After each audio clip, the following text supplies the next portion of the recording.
libro del profeta Isaías, capítulo 6, versículos del 1 al 5. Isaías, capítulo 6, versículos del 1 al 5. Vamos a leer ahora acerca del llamado particular y peculiar de Isaías, que tiene una aplicación para nuestras vidas sumamente grande. Isaías capítulo 6, versículos del 1 al 5. En el año que murió el rey Uzías, vio al Señor sentado sobre un trono alto y sublime, y su falda llenaban el templo. Por encima de él había serafines, cada uno tenía 6 alas, con 2 cubrían sus rostros, con 2 cubrían sus pies y con 2 volaban. Y el uno al otro daba voces diciendo: Santo, Santo, Santo, Jehová de los ejércitos, toda la tierra está llena de su gloria. Y los quiciales de las puertas se estremecieron con la voz del que clamaba, y la casa se llenó de humo. Entonces dije: ay de mí que soy muerto, porque siendo hombre inmundo de labios y habitando en medio de pueblos que tienen labios inmundos, han visto mis ojos al Rey, Jehová de los ejércitos. Espíritu Santo, toma control de mi mente, Padre. Toma control, Señor, también de lo que vamos a hablar. Es importante, Espíritu Santo, que tú hables a nuestra vida de una manera especial. Necesitamos un encuentro personal con Jesucristo a través de tu intervención, Espíritu Santo. Llena esta casa, llena este lugar. Desciende, Espíritu de Dios. Amén y amén. Esta tarde vamos a hablar sobre el tema, el resultado de un encuentro con Dios. El apóstol Pablo iba camino de Damasco con una misión bien particular, y la misión que él llevaba era la de apresar a todos los cristianos que vivían en esa ciudad de Siria, atraparlos y llevarlos de regreso a Jerusalén para que fueran o exiliados o asesinados. Sin embargo, en un momento dado se le apareció el Señor Jesús, y cuando vio la gloria de Cristo, cuando vio la majestad del Señor Jesucristo, inmediatamente era otro hombre y pasó de ser el gran perseguidor de la iglesia al gran propagador del evangelio por todo el imperio romano. De la misma forma, el profeta Eliseo anhelaba tener la unción que había tenido el profeta Elías. El Señor le había dicho que el profeta Elías iba a ser arrebatado y no se le despegaba. Pero cuando vio la gloria de Dios en esos caballos de fuego que se llevaron al profeta Elías, inmediatamente tomó la decisión más fuerte en su vida y dijo: hasta aquí llegaba el Eliseo viejo, y se convirtió en ese gran profeta que tenía una gran tarea que pelear en Judá. Regresó a su ciudad, era un hombre acaudalado, pero el llamado era tan grande que cuando llegó lo primero que hizo fue deshacer todo su patrimonio, porque no quería que absolutamente nada lo atara a su vida anterior, y tomó la batuta de Elías, y el Señor le dio la doble unción que había tenido Elías, y fue un hombre que trajo gran confrontación en la hora más oscura de la nación de Israel. Todos y cada uno de nosotros necesitamos experimentar un encuentro personal con el Señor Jesús. Ese encuentro personal con el Señor Jesús va a hacer que nosotros pasemos de ser cristianos que se deleitan en la liturgia de una iglesia, cristianos que asisten a una iglesia, y nos va a llevar a ser cristianos llenos de fuego, totalmente comprometidos con el Señor, cristianos apasionados con la predicación del evangelio, y sobre todo cristianos que, al igual como Eliseo, han quemado absolutamente todo residuo de la vida pasada y del mundo que hay en el corazón, y vamos a empezar a experimentar y vamos a sentir pasión por Dios. Así que si podemos ponerle un subtítulo al mensaje de esta tarde, es el camino hacia experimentar una verdadera pasión por Dios. Veamos qué sucedió con el profeta Isaías en esta situación específica. Dice el versículo 1 que todo esto sucedió en el año que murió el rey Uzías. Estamos hablando del año 759 a.C.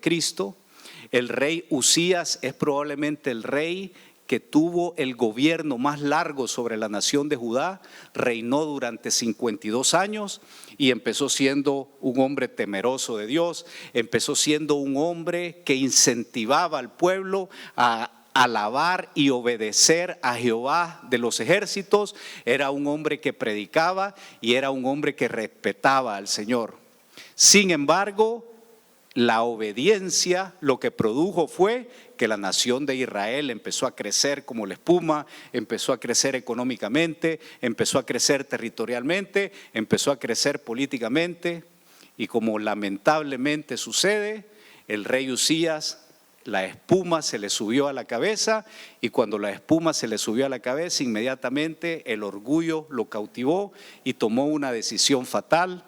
Y la decisión fatal que tomó fue tratar de unificar el poder político con el sacerdocio, y de esa manera él tener un poder absoluto sobre toda la nación de Judá, cuando Dios había dicho claramente: la adoración está reservada únicamente a los levitas. Y en un acto de suma imprudencia y temeridad, el rey Usías decide entrar al templo y ofrecer sacrificio. Llegan los levitas y le dicen: ¿pero qué has hecho? ¿Te das cuenta lo que has hecho?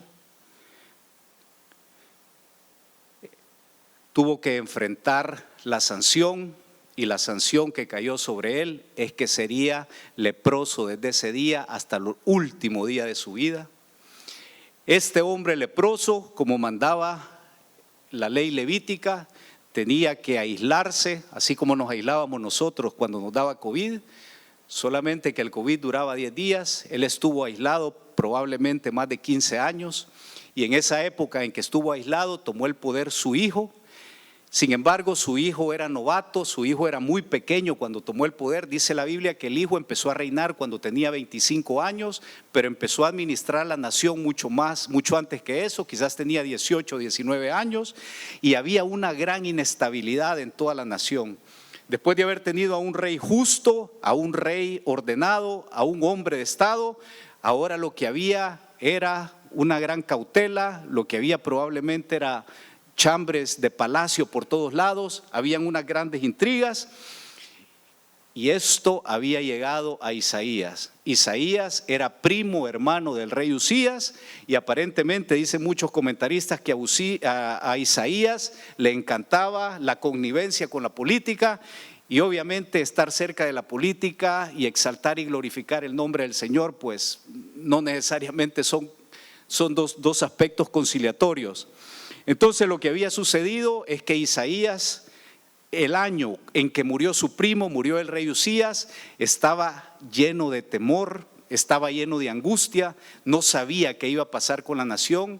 Israel y Judá, desde que fueron creadas, son dos naciones que han estado rodeadas por los enemigos, y cuando los enemigos detectan algún tipo de debilidad ahí adentro, inmediatamente caen, inmediatamente destruyen, inmediatamente esclavizan al pueblo. Entonces esas eran las circunstancias que estaba experimentando Isaías cuando vio esa visión.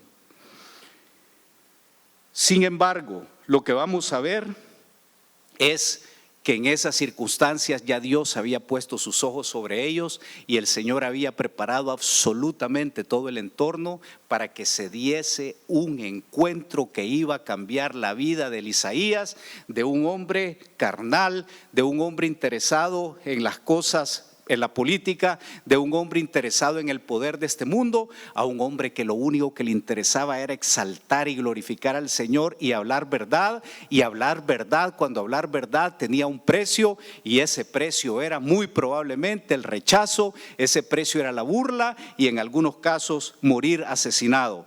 Y vamos a ver ahora ese encuentro que tuvo Isaías, porque esa misma calidad de encuentro es la cual el Espíritu Santo quiere que cada uno de nosotros tengamos.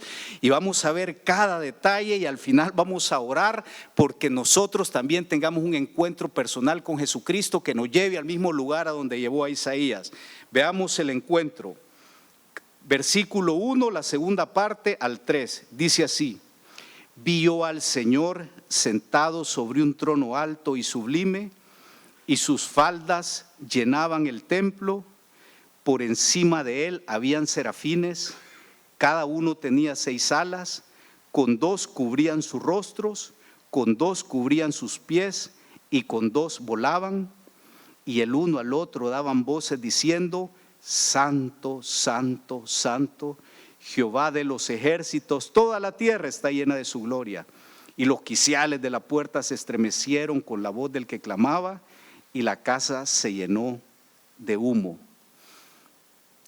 Jehová le permitió a Isaías tener una visión, y esta visión nosotros podemos imaginárnosla como una foto, y una foto que tenía 3 mensajes específicos que cambiarían la vida de Isaías, y son 3 mensajes específicos que el Espíritu Santo quiere darnos a nosotros en esta tarde. El primer mensaje que le dio es: a pesar de todo este desorden que estás viendo, la autoridad y soberanía de Jehová siempre están presentes, y Judá es la nación de Israel, y Dios no va a permitir que Judá de ninguna manera se salga del cauce. Dios tiene todo bajo control. ¿Cómo vemos esto? Le permitió ver un trono alto y sublime. Para describirles lo que él vio el templo. El templo tenía en ese entonces las siguientes dimensiones: 27 metros de largo por 13.5 metros de ancho y 9 metros de alto. Podemos decir que era bastante similar a lo que estamos aquí. Entonces le permitió el Señor ver a Isaías al templo, y por encima del templo estaba Jehová de los ejércitos, y dice que su ropaje cubría absolutamente todo el tiempo. Entonces, al haberlo visto sobre un trono, lo que le estaba diciendo es: yo soy Rey de reyes y Señor de señores, y aquí, aunque haya mucho bullicio, aunque haya mucho chambre, aunque haya mucha calumnia, no va a caer absolutamente ni una hoja si yo no lo permito.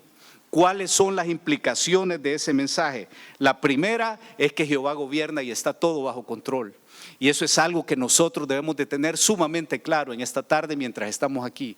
No importa, puede ser que las circunstancias aparenten estarnos desbordando, pero si nosotros hemos creído en ese Cristo que fue a morir a la cruz y resucitó por cada uno de nosotros, nuestra vida está totalmente coreografiada y orquestada, y nuestra vida está bajo el absoluto control de Dios por medio del Espíritu Santo. Así que eso lo que nos debe de causar es una confianza y una certeza de que eventualmente todo estará bien.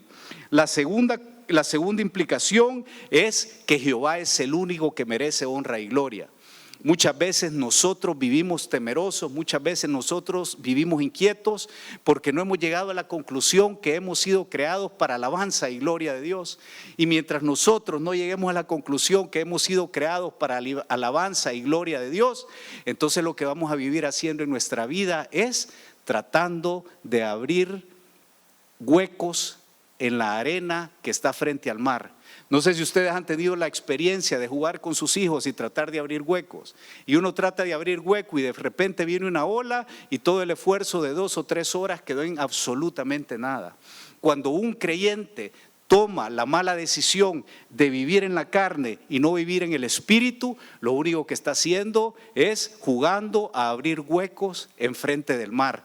Pero cuando un creyente dice: yo estoy convencido, el Espíritu Santo me ha convencido que he sido creado para alabanza y gloria de Dios, y mi vida se va a rendir absolutamente a Cristo, yo me voy a deleitar en las cosas del Señor. Entonces empezamos a darnos cuenta que la vida tiene sentido, y aunque las cosas no funcionen precisamente como nosotros queremos, nos damos cuenta que tenemos propósito, nos damos cuenta que hay un norte, nos damos cuenta que la brújula apunta para donde debe apuntar. Pero si no hacemos eso, entonces vamos a tener una brújula con un imán errado y vamos a estar totalmente desorientados, y muchas veces va a venir sobre nosotros la depresión, otras veces va a venir sobre nuestra vida la amargura, otras veces va a venir sobre nuestra vida la falta de contentamiento, que es la situación precisamente en que el Señor encontró al profeta Isaías.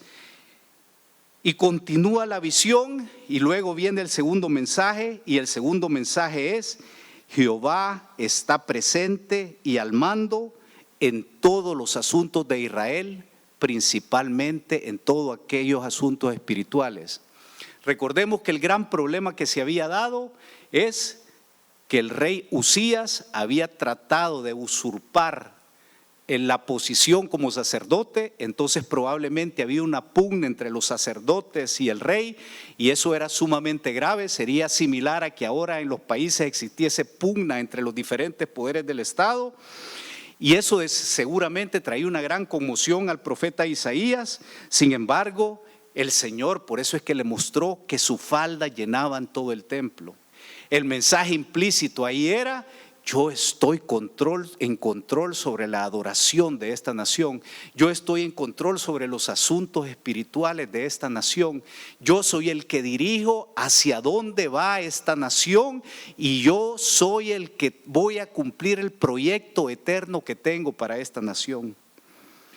De la misma manera, nosotros podemos descansar absolutamente confiados en la realidad que somos miembros de la Iglesia Universal de Cristo. ¿Quiénes son los miembros de la Iglesia Universal de Cristo? Todos aquellos que han sido lavados por la sangre del Cordero, que se han arrepentido, que han reconocido que solo en Jesucristo hay perdón y que han nacido de nuevo. Y al ser miembros de la Iglesia Universal de Cristo, entonces viene otra bendición grande, y esa bendición grandísima es que Jesucristo es nuestra cabeza. Jesucristo es la cabeza de nuestra vida, Jesucristo es la cabeza de nuestra familia, y Jesucristo va a ser la cabeza de todo aquel a quien nosotros le presentemos el plan de salvación y lo acepte. Y en estos tiempos de incertidumbre, en estos tiempos de volatilidad que vive este mundo, y vamos a tiempos aún más difíciles, no hay certeza más importante que saber que tenemos la única ancla que vale la pena, el ancla que ha sido ancla desde un principio y hasta el fin, y esa ancla se llama Jesucristo. Y el apóstol Pablo recogió esa verdad de una manera magistral en la epístola a los Colosenses. Se los voy a leer, Colosenses 1, versículo 18, hablando del Señor Jesucristo, dice así: Él es también la cabeza del cuerpo, que es la iglesia, y Él es el principio, el primogénito de entre los muertos, a fin de que Él tenga en todo la primacía. Jesucristo debe de tener toda la primacía en nuestra vida. ¿Qué podemos entender por primacía? La prioridad. Si Jesucristo tiene la prioridad en nuestra vida, usted va a ser la persona más llena de paz, más confiada y más segura, porque está poniendo su confianza en quien la debe de poner. Nunca vayamos a cometer nosotros el grave error que había cometido Isaías, y es de permitir que otras situaciones, otras personas usurpen el puesto que le corresponde a Cristo sobre nuestra vida. Cuando nosotros permitimos que personas, situaciones usurpen la posición que le pertenece a Cristo en nuestra vida, tarde o temprano vamos a empezar a sentir una fragilidad en términos descriptivos. Vamos a empezar a sentir una gran debilidad en las piernas, no vamos a saber a dónde estamos parados y no vamos a saber para dónde vamos. Pero si nosotros hemos hecho de Cristo la roca, yo puedo garantizarles que no va a haber ninguna circunstancia que lo mueva a usted. ¿Y por qué no nos mueve nada? Porque Jesucristo es el único que nos promete una protección desde aquí y hasta la eternidad. Dice la palabra de Dios que Él nos va a llevar mucho más allá de la muerte. Y si nosotros hemos abrazado a aquel que nos protege desde ahora y hasta la eternidad, ¿en quién más hemos de confiar? ¿A quién le vamos a creer? Si estamos en el lugar donde debemos de estar. Y el siguiente mensaje en esa línea enviado a Isaías es el de la naturaleza del reino de Dios. Versículos 2 y 3. Por encima de él había serafines, cada uno tenía 6 alas, con 2 cubrían sus rostros, con 2 cubrían sus pies y con 2 volaban. Y el uno al otro daba voces diciendo: Santo, santo, santo, Jehová de los ejércitos, toda la tierra está llena de su gloria. Esta es una imagen sublime, porque Isaías estaba preocupado por los asuntos del reino. ¿Quién iba a tomar el reino? ¿Quiénes iban a ser los ministros? ¿Qué leyes se iban a promulgar? Y eso lo tenía sumamente agitado. Y lo que le enseña el Señor es y le dice: Isaías, te voy a mostrar cómo es la situación aquí en el cielo. y le dice: te muestro que aquí en el cielo lo único que se hace es adorarme y glorificarme. Entonces, ¿cómo es que tú estás preocupado por esas nimiedades, por esas pequeñeces, si de lo único que se trate aquí, donde realmente se define el destino de la humanidad, es de adorarme y exaltarme? Y me imagino que cuando empezó a ver esa visión, su corazón se empezó a llenar de vergüenza, empezó a decir: pero ¿y en qué ando yo? La verdad que ando totalmente perdido. Y esa realidad es una realidad que tiene aplicación para nuestras vidas. Mientras estaba preparando ese mensaje, déjenme decirles que yo sentí lo mismo. Y lo que pensé es: ¿cómo es posible que desperdiciemos tanto tiempo en aquellas cosas que no tienen promesa de vida eterna y que lo único que traen es una gran agitación emocional, y no nos dedicamos a vivir para exaltar y glorificar el nombre de Dios, que es lo único que cuenta para nuestro Señor?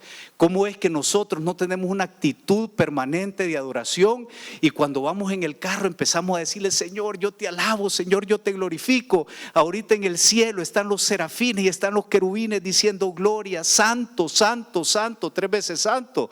Y yo voy aquí totalmente compungido porque no he llegado a la meta de ventas del mes. Yo voy aquí totalmente compungido porque le dieron al ascenso a mi compañero de trabajo y no a mí. Y yo voy totalmente compungido porque este tráfico realmente es insoportable. Queridos hermanos, cuando nosotros nos damos cuenta de la grandeza del Dios a quien servimos y cómo se deleita en nuestra adoración y cómo Él, por eso es que envió a su Hijo a morir en la cruz por nuestros pecados, para que nosotros pudiésemos tener la oportunidad de bendecirle y glorificarle, entonces inmediatamente nuestras prioridades van a empezar a cambiar, y lo que usted se va a dar cuenta es que 80-90% de todo lo que le quita el gozo no tiene absolutamente razón de ser. ¿Por qué? Porque no tiene promesa de vida eterna. Un creyente, ¿qué es? Lo único que debería de preocupar a un creyente es todo aquello que tiene promesa de vida eterna. Y hagamos la prueba el día de mañana con todo aquello que nos abate, con todo aquello que nos quita el gozo. Nos vamos a dar cuenta que el 95% de las cosas que nos quitan el gozo no tienen promesa de vida eterna, y que si el día de mañana en su infinita misericordia el Señor viniese, Jesucristo tocara la trompeta en las nubes y nosotros no fuéramos con Él, probablemente diríamos: qué manera de vivir la vida, me avergüenzo de haber vivido la vida de una forma insensata. Es por esa razón, y la única razón que vamos a cambiar es cuando tengamos un encuentro personal con el Señor Jesucristo, y eso es lo que le pasa a continuación al profeta Isaías. Y este hombre va de la revelación de Dios a experimentar un arrepentimiento profundo. Versículo 5: entonces dije: ay de mí que soy muerto, porque siendo hombre inmundo de labios y habitando en medio de pueblo que tiene labios inmundos, han visto mis ojos al Rey Jehová de los ejércitos. Vaya susto que tuvo el profeta Isaías. Me imagino que se había dedicado, probablemente tenía un lenguaje no apropiado, probablemente había estado calumniando, había estado intrigando, porque ese es el día a día en la política, y de repente el Señor le muestra su gloria y se da cuenta que los serafines cantan santo, santo, santo. Eso impacta su vida al ver la grandeza de Dios y dice: uy, ¿qué estoy haciendo? Ahora sí, definitivamente mis ojos han visto al Señor. Y cuando contrasta su impureza, su inmundicia, su suciedad con la santidad de Dios, entonces dice: no hay esperanza para mí. No hay esperanza para mí. Los grandes avivamientos a nivel personal, a nivel de iglesias, los grandes avivamientos en las ciudades a través de la historia han empezado con una convicción de pecado tremenda, aún en los creyentes nacidos de nuevo. Y esa es una pregunta que yo quiero lanzarles: ¿cuándo fue la última vez que usted sintió verdadero dolor por su pecado? Todos pecamos. Afortunadamente y para la honra del Señor, cuando lleguemos delante de su presencia, en ese momento se va a ir el pecado, pero mientras estamos aquí todos pecamos, y lo que debemos de sentir es un dolor profundo por todas las circunstancias y todo aquello que hacemos que le duele y trae dolor al corazón del Señor, todas aquellas transgresiones. Probablemente nosotros tenemos el problema que tenía Isaías. El problema de Isaías era un problema que es tratado de forma extensa en la epístola de Santiago. El problema de Isaías era la lengua. ¿Qué es lo que pasaba con Isaías?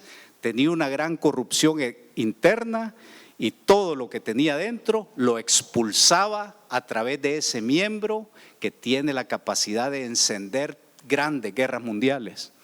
Entonces, si lo mismo está pasando con nosotros, si nosotros también de alguna forma a través por el paso del tiempo nuestro corazón se ha ido contaminando y nuestra lengua se ha convertido en la tubería por medio de la cual se va todo aquello que está corroyendo nuestro ser, esta misma tarde nosotros debemos de venir delante de la presencia del Señor y experimentar ese arrepentimiento, porque cuando experimentamos ese arrepentimiento es que inmediatamente la gloria de Dios viene sobre nosotros, el Espíritu, sentimos el toque del Espíritu Santo, y cuando sentimos el toque del Espíritu Santo ya vamos a ver lo que sucede.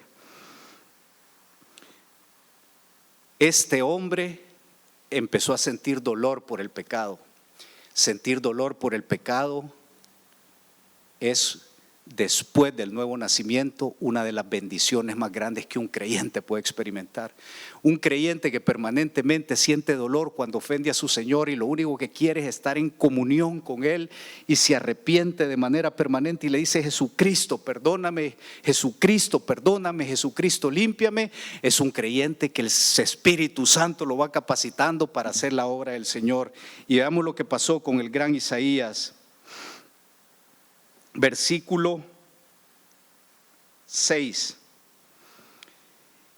Y voló hacia mí uno de los serafines, teniendo en su mano un carbón encendido, tomado del altar con unas tenazas, y tocando con él sobre mi boca, dijo: he aquí que esto tocó tus labios, y es quitado tu culpa y limpio tu pecado. Es de resaltar el hecho que cuando tuvo la visión, Jehová no le dijo: no te preocupes, no tienes ningún problema con la lengua, sino que lo que hizo el Señor fue proveer para que la culpa fuese quitada, y una vez quitada la culpa, él pudiera activarse espiritualmente. Y la forma en que la culpa fue quitada es maravillosa, porque es una figura de lo que iba a hacer Jesucristo en la cruz. Dice que uno de los ángeles tomó del altar un carbón. Este altar era el altar del sacrificio, que estaba situado en el atrio inmediatamente antes del templo. Y lo que sucedía en ese altar es que los israelitas, los judíos, llevaban los animales que iban a ser sacrificados. El animal era muerto y luego era totalmente cocido en el altar. Y eso era una figura del sacrificio expiatorio del Señor Jesucristo unos 800 años después. Entonces, lo que le estaba diciendo de una manera implícita Jehová a Isaías era: a través de ese sacrificio expiatorio, a través de ese cordero sin mancha que va a ir a la cruz, tu pecado es perdonado, tu culpa es quitada y tú vas a experimentar a partir de este momento una gran liberación interior en tu ser. Muchas veces es posible que en nuestra vida hay circunstancias que ni nosotros las entendemos. Puede existir unas grandes inseguridades, pueden existir complejos de inferioridad, muchas veces pueden existir unas grandes tribulaciones emocionales, muchas veces estamos imposibilitados de tener relaciones armoniosas con nuestros seres queridos, muchas veces nosotros somos tremendamente agresivos, muchas veces nuestra lengua es como la lengua de Isaías y a las espaldas de las personas nos gusta denigrar la integridad de las personas. Sin embargo, hay esperanza, y la esperanza gloriosa está en lo que el Señor Jesucristo hizo a la cruz. Si nosotros queremos romper con absolutamente todo pecado, queremos restaurar y restablecer y establecer una relación sólida con nuestro Cristo, entonces únicamente tenemos que creer lo que el apóstol Pablo, inspirado por el Espíritu Santo, escribió en el libro de Romanos capítulo 8 versículo 2, que dice: la ley del Espíritu de vida en Cristo Jesús me ha librado de la ley del pecado y de la muerte. En otras palabras, cuando yo reconozco que Jesucristo es mi Señor, me arrepiento, pero me arrepiento de verdad de todo pecado, en ese momento el Espíritu Santo viene a mi ser y en ese momento empieza a haber novedad de vida y en mí empiezan a suceder cosas nuevas, y todo aquello que me ha tenido como un yugo, que me ha tenido atado por años y que no me deja, empieza a desaparecer, empieza a irse,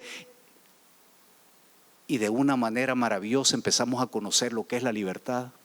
Y yo quisiera hacerle una pregunta a toda la casa del Señor en esta tarde. ¿Quiénes de ustedes por alguna razón sienten que no son libres? ¿Quiénes de ustedes se sienten que tienen un yugo sobre su vida? Ya sea un yugo emocional, un yugo de pecado, ya sea que ustedes se sienten totalmente atrapados por una persona, ya sea que ustedes se sienten atrapados por cualquier situación durante una gran cantidad de años. Yo quiero decirles que Jesucristo vino a morir en la cruz para que fuésemos libres, pero solo vamos a ser libres cuando nosotros permitamos que la ley del Espíritu de vida en Cristo Jesús nos libre de la ley del pecado y de la muerte. La oferta ahí está, el milagro ya está hecho. Lo único que tenemos es en fe ir nosotros a aprisionarnos de ese milagro y permitir que el Espíritu Santo empiece a hacer la obra, y nosotros vamos a empezar a cantar y vamos a empezar a marchar como los que son libres. Hay una alabanza bien preciosa que dice eso, lo estoy parafraseando: nosotros vamos a empezar a caminar como los que son libres. Si hay alguno de ustedes en esta tarde que se siente atado, hay promesa, usted va a ser libre como fue libre el profeta Isaías. Y luego después de la esclavitud, cuando la esclavitud ha sido totalmente rota, cuando la esclavitud espiritual ha sido abolida, entonces veamos lo que sucede y veamos lo que pasó con este hombre. Versículo 8: después oí la voz del Señor que decía: ¿a quién enviaré? ¿Y quién irá por vosotros? La respuesta es sorprendente. Entonces respondí yo: heme aquí, envíame a mí. Antes de esa visión teníamos a un hombre enmarañado en la política, enmarañado en la carne y con una visión espiritual prácticamente nula. Era un hombre ciego espiritualmente. Pero el Señor lo hizo pasar por ese proceso de permitirle ver su gloria, su majestad. Tuvo un encuentro personal con Dios, experimentó dolor por su pecado, se arrepintió de su pecado, el Señor lo perdonó, quitó su culpa y ahora estaba preparado para el llamado. Y este llamado, hermanos, no era un llamado sencillo. Iba a ser levantado como profeta a Judá en la hora más oscura de la nación. Iba a tener que hablar unas verdades por orden del Señor que iban a ofender, que iban a hacer titiretear los oídos de muchos reyes, y eso le iba a acarrear una gran persecución. Sin embargo, su corazón ya había experimentado el arrepentimiento, la liberación de culpa, había visto a Dios, y una vez que había visto la grandeza de Dios, ya no le importaba cuál iba a ser su futuro, y lo único que le importaba era vivir para Dios. De la misma manera, el Espíritu Santo permanentemente nos está llamando a cada uno de nosotros y nos está diciendo: te voy a mostrar lo que sucede en el cielo y cómo se adora en el cielo y cuál es el único objetivo en la eternidad, y te voy a mostrar lo que es tu vida aquí. Y cuando yo te muestre ese contraste, yo lo que espero es que tú caigas de rodillas y tú me digas: Espíritu Santo, yo te pido que Jesucristo me perdone por estar desperdiciando mi vida, por no vivir para exaltar y glorificar al Señor, porque yo quiero que tú experimentes ese arrepentimiento. Yo voy a traer perdón a tu corazón, y cuando haya traído perdón a tu corazón, entonces te voy a comisionar y te voy a llamar. Estamos ya en el tiempo del fin. Muy probablemente el tiempo llamado como principio de dolores ha iniciado.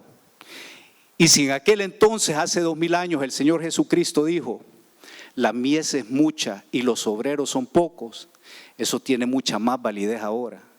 Ahora hay menos obreros y hay 500 veces más mies, pero nunca nos vamos a poder levantar, nunca vamos a poder dejar la postración si no permitimos que el Espíritu Santo nos lleve a tener un encuentro personal con Cristo, un encuentro personal con el Señor Jesús, que nos ayude para que de una sola vez las prioridades de nuestra vida sean totalmente ordenadas.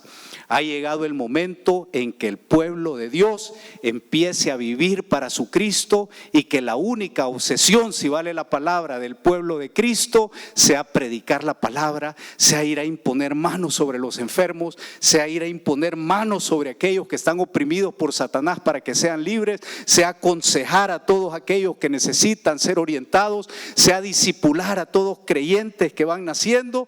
Es el momento, ha llegado el momento en que la casa de Dios tiene que abandonar la silla e ir a conquistar el mundo. ¿Por qué?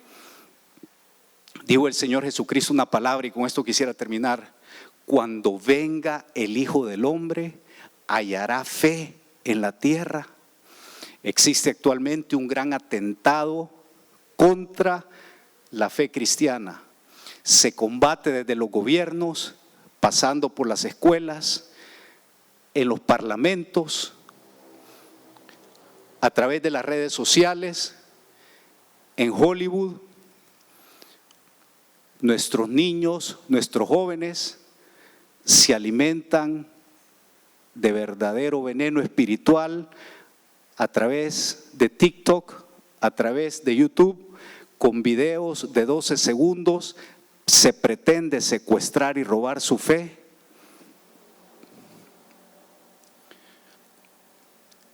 Nuestros adultos están totalmente absorbidos por el deseo de salir adelante en la vida material, por el deseo de obtener algún tipo de seguridad en el futuro, y el tiempo se va pasando, el enemigo destruyendo familias, el enemigo matando a muchas personas de forma violenta, el enemigo enviando a cantidades industriales de personas a la calle. La pregunta es: ¿dónde estamos nosotros? Y el llamado que el Señor le hizo al profeta Isaías: ¿a quién enviaré y quién iré delante de nosotros?, es un llamado que tiene validez este 19 de marzo del año 2023. ¿Va a ir usted? ¿Va a ir usted? ¿Va a ir usted? Y si no tiene deseo de ir, lo que necesitamos es que usted tenga un encuentro personal con el Señor Jesús, que le muestre su situación y usted caiga de rodillas, y entonces usted de manera gozosa va a decir: heme aquí, Señor, envíame a mí. Quiero suplicarles que inclinemos nuestro rostro y vamos a tener un momento de comunión, vamos a tener un momento de oración, vamos a permitir que el Espíritu Santo nos hable. Esta tarde el Espíritu Santo nos va a hablar, le vamos a permitir que haga una radiografía espiritual de nuestra vida. No puede ser que de repente venga el rapto de la iglesia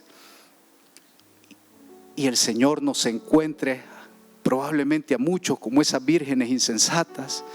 Señor, ten misericordia, no permitas que eso suceda. Yo te pido que ese encuentro personal que tuvo el profeta Isaías contigo también lo tengamos cada uno de nosotros. Y quisiera hacer un llamado. Yo los invito para que todos inclinen su rostro, y el llamado es el siguiente: si entre nosotros hay alguna persona que no ha experimentado el verdadero arrepentimiento, que no ha sentido dolor por su pecado y no ha venido delante de la cruz y ha permitido que el Señor Jesús perdone sus pecados y nazca de nuevo, esta es su tarde. Si el Espíritu Santo de alguna manera ha empezado a inquietar su vida, si el Espíritu Santo está tocando a la puerta de su corazón y le está diciendo: hijita o hijito, este es el día, este es el día en que va a haber reconciliación y nuevo nacimiento. Y si usted por alguna razón hace mucho tiempo aceptó al Señor Jesús, pero por esos vaivenes de la vida, muchas veces circunstancias que no controlamos, siente que está alejado de Él, este es el momento en que usted también puede venir de nuevo y encontrarse con el Señor Jesús, reconciliarse con Él, y vamos a experimentar esas grandes bendiciones que experimentó Isaías. En el nombre poderoso de Jesús, Padre, yo te pido que empieces a inquietar los corazones, inquieta las vidas. Gracias, Señor. Y vamos a hacer una invitación. Si usted quiere aceptar al Señor Jesucristo como su Señor y Salvador en esta tarde, yo le invito a que levante su mano. Ante la más mínima inquietud, la respuesta es seguridad. Levante su mano únicamente para que podamos verlo y le regalemos una literatura. ¿Habrá entre nosotros alguien que quiera aceptar a Cristo? Yo le invito a que levante su mano. Si usted siente esa inquietud, este es su día, sin ninguna pena levante su mano. ¿Alguien quisiera aceptar a Cristo entre los que están aquí presentes? ¿Siente usted inquietud? Aleluya. Si su corazón siente paz absoluta al respecto, gloria a Dios. Pero si hay inquietud, se abre el tiempo, gloria a Dios. Que el Señor la bendiga, hermana. Amén, levante su mano. Aleluya, gracias, Señor, porque tú estás tocando vidas. El Espíritu Santo se está moviendo. Baje su mano, hermana. ¿Alguien más quisiera levantar su mano esta tarde? Sí, Padre. ¿Alguien más? Amén. Bueno, vamos a interceder los unos por los otros. Y vamos a interceder por lo siguiente. Dos cosas. Todo aquel que quiere experimentar un avivamiento espiritual en su vida, yo lo invito a que le pase al frente y vamos a orar por usted. Se pasa al frente porque cuando alguien viene al altar, eso es un paso de fe y el Señor siempre recompensa ese paso de fe. Si alguien quiere experimentar un avivamiento personal en su vida, yo lo invito a que pase adelante. Vamos a orar por su vida. O si alguien tiene una necesidad especial y necesita que el poder de la cruz toque su corazón y rompa toda cadena, o le dé paz, le dé libertad y gozo, yo lo invito también a que pase al frente. Todo aquel que siente inquietud, pase al frente. El Espíritu de Dios nos va a visitar en esta tarde. Si usted tiene cualquier necesidad de salud, necesidad financiera, necesidad legal, también pase aquí. Es un privilegio estar en la casa de Dios. Decía el salmista: en tu presencia y plenitud de gozo, delicias a tu diestra para siempre. Así que aprovechemos la presencia del Espíritu Santo. Estimado amigo y amiga que en esta hora ha escuchado el mensaje de la palabra de Dios, Dios tiene una linda oportunidad para usted, pero usted tiene que tomar una decisión. Es una decisión de fe. Y esa decisión tiene dos grandes partes. Uno, que le pida perdón a Dios por haberle ofendido a Él con sus pecados. Y en segundo lugar, creer que Él derramó su sangre para perdonarle todos sus pecados. Si usted quiere en esta hora abrir su corazón a Dios y decirle: Señor, sálvame, le voy a dirigir en una oración que contiene estos dos elementos que le he mencionado. Por favor, ahí donde está, haga esta oración conmigo. Diga: Padre eterno que estás en los cielos, me arrepiento de todo corazón por haber pecado contra ti. Reconozco que soy una persona pecadora. Me duele, Señor, el haberte ofendido con todos mis pecados. Límpiame con tu sangre que derramaste en la cruz. Creo que resucitaste para mi justificación delante de tus ojos. Por ello, Señor, te abro mi corazón y te recibo como mi único y suficiente Salvador. En Cristo Jesús, amén y amén. Le felicito a todas aquellas personas que en esta hora han tomado a bien darle su vida a Jesús. Ahora, ¿qué tiene que hacer? Lea la Biblia. La Biblia es como un poema de amor de Dios para usted. Es su alimento, es su pan diario. Además de eso, ore. Orar es platicar con Dios en nombre del Señor Jesucristo. Congréguese en la iglesia para que usted sea edificado y fortalecido. Y también recuerde que si vuelve a caer en algún pecado, pídale perdón a Dios y no se quede postrado a la mitad del camino. Sacúdase el polvo a través del arrepentimiento, pidiéndole perdón a Dios, y levántese y siga caminando, porque Jesús le espera al final del camino. Que Dios le bendiga.